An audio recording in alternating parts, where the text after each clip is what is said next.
Unlocking everyday English. Understanding at a halt. Hello, English explorers.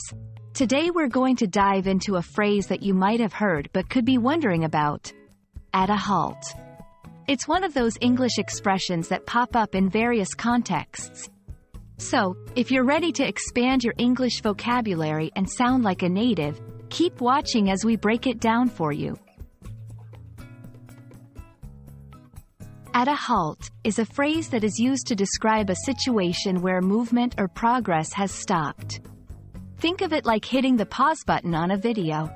When something comes to a halt, it ceases to move or continue. It's not just for physical movement. It can also apply to metaphorical progress, like negotiations between companies or the progress of a project.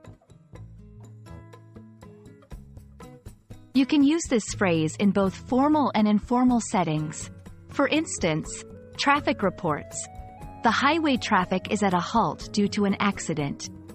Business meetings. The project is at a halt until we get the client's feedback. Casual conversations. The whole city came to a halt when the parade started. It's a versatile phrase that can convey a sudden or temporary stop in action or progress. Let's look at some examples to see how this phrase is used in full sentences. Construction on the new building is at a halt until the city approves the plans. When the power went out, production in the factory came to a halt.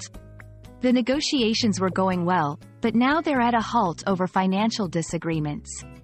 These sentences show different scenarios where you can use at a halt to describe various types of stops or pauses.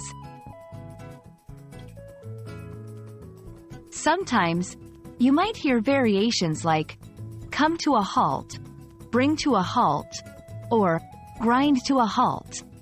These all revolve around the same theme of stopping, but they can imply different things about how the stop happens and who or what causes it. Come to a halt implies that something stops on its own.